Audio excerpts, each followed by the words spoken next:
100,2 FM Radio GPDI Situbondo. Haleluya. Shalom, selamat pagi Bapak Ibu Saudara. Kembali lagi bersama saya Agung. Tentunya di acara kesayangan kita, apalagi kalau bukan sarapan pagi, makanan yang sungguhnya bagi hati. Nah, pagi hari ini kita sudah kedatangan di studio Kak Ones. Halo. Selamat Halo pagi Kak. pagiku. Wah, haleluya. Kelihatannya sehat ya. Oh, sehat sekali. Puji Sehat. Tuhan. Puji Ya. Tuhan. Beberapa menit ke depan kita akan bersama mendengarkan kebenaran firman Tuhan. Mari kita siapkan hati, kita fokus, kita menyimak dengan sungguh-sungguh menu sarapan pada pagi hari ini. Waktu selanjutnya saya persilakan kepada Kak Ones. Ya, Silakan, terima Kak. kasih aku. Terima kasih Nah, kembali. Pada kesempatan pagi hari ini, sebelum kita melakukan setiap aktivitas kita, sebelum kita melakukan kegiatan kita mau mendengarkan sedikit kebenaran firman Tuhan yang terdapat di dalam Lukas pasal 2. Lukas pasal 2 ayat 40 dan ayat 52. Di situ dikatakan kebenaran firman Tuhan, anak itu bertambah besar dan menjadi kuat, penuh hikmat dan kasih karunia Allah ada padanya. Di ayat yang ke-52, dan Yesus makin bertambah besar dan bertambah hikmatnya dan besarnya dan makin dikasihi oleh Allah dan manusia. Nah, di sini melihat pertumbuhan dari seorang anak bernama Tuhan Yesus Kristus yang bisa dibilang dia bertumbuh, bukan tubuhnya aja yang kelihatan sehat atau bugar, tapi jasmaninya juga dia semakin di situ dibilang bertambah hikmatnya, terus dia makin dikasihi manusia dan juga dikasihi oleh Allah. Nah, kita bisa lihat pertumbuhan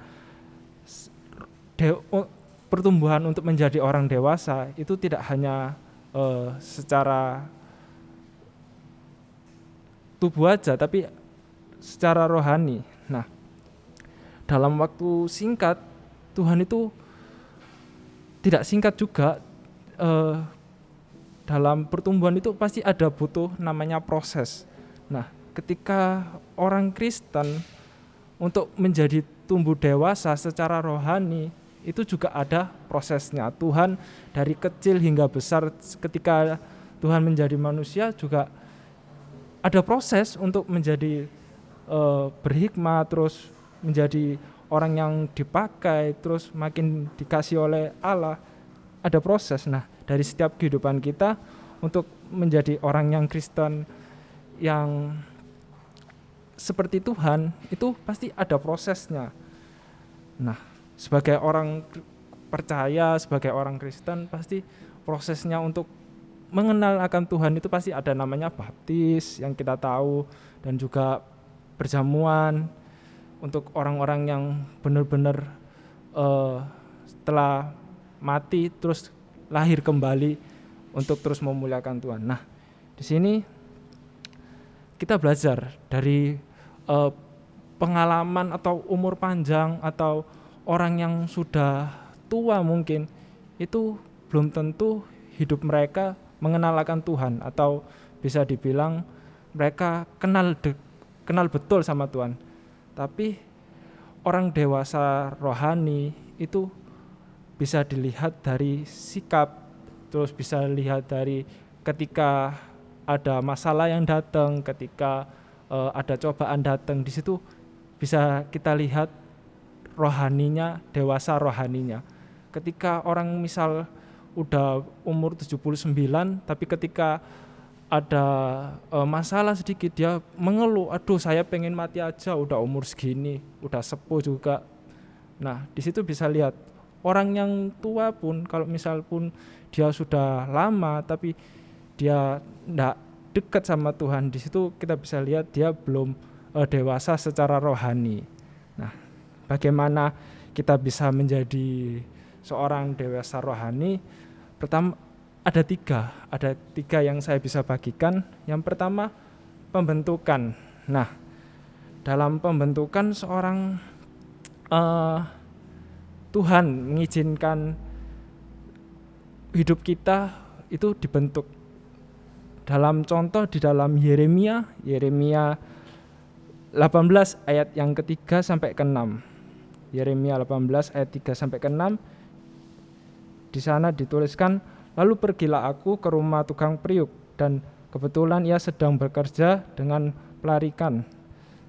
Apabila bejana yang sedang dibuatnya dari tanah liat di tangannya itu rusak, maka tukang periuk itu mengerjakannya kembali menjadi bejana lain menurut apa yang baik pada pandangannya. Kemudian datanglah firman Tuhan kepadaku, bunyinya, masakah aku tidak dapat memberikan kepada kamu seperti tukang periuk ini, hai kaum Israel? Demikianlah firman Tuhan, sesungguhnya seperti tanah liat di tangan tukang periuk, demikianlah kamu di tanganku, hai kaum Israel.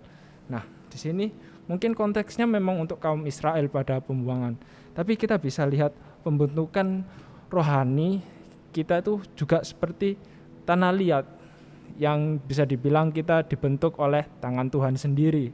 Nah, bagaimana kita bisa menjadi orang dewasa rohani, bagaimana kita bisa menjadi orang yang mengenal Tuhan, di situ harus ada namanya pembentukan.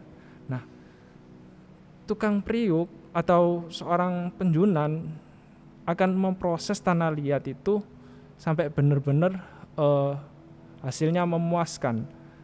Ya, kita tahu bagaimana cara tanah liat diproses. Pertama harus dipisahkan dari kerikil-kerikil, harus diminggirkan dari yang kurang, bahkan kalau misalnya kurang menarik akan dihancurkan lagi, akan diolah lagi.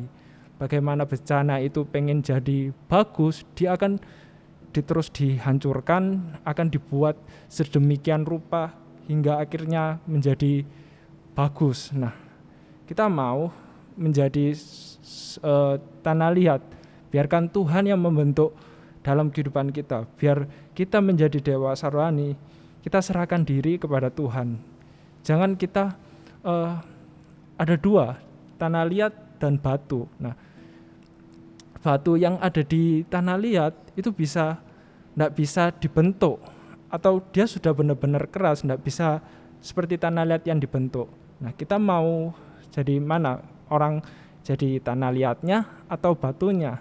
Kalau misalnya batu, yaitu tidak disarankan, tapi yang disarankan kita mau menjadi seorang tanah liat yang biar Tuhan sendiri yang memproses kehidupan kita, biar kita menjadi dewasa rohani. Nah, tujuannya untuk apa sih Bapak Ibu kita diproses menjadi orang dewasa rohani? Di dalam Roma 12 ayat yang kedua, di situ dikatakan, jangan kamu serupa dengan dunia ini, tetapi berubahlah oleh pembaruan budimu sehingga kamu dapat membedakan manakah kehendak Allah, apakah yang baik, yang berkenan kepada Allah, dan yang sempurna. Nah, itu tujuan kenapa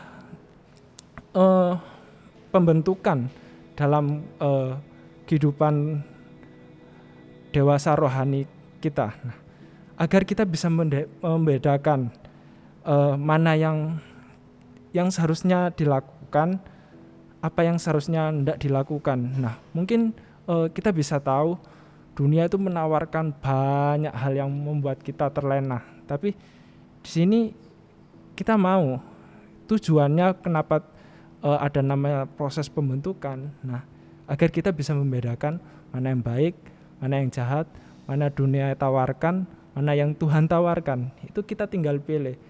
Makanya di situ ada tulisannya pembentukan. Nah, yang kedua ada namanya juga pelatihan. Bagaimana kita menjadi dewasa rohani, kita mau melatih hidup kita agar dalam kehidupan kita terus tidak hanya menjadi orang-orang biasa saja, melatih hidup kita agar terus mendekatkan diri pada Tuhan.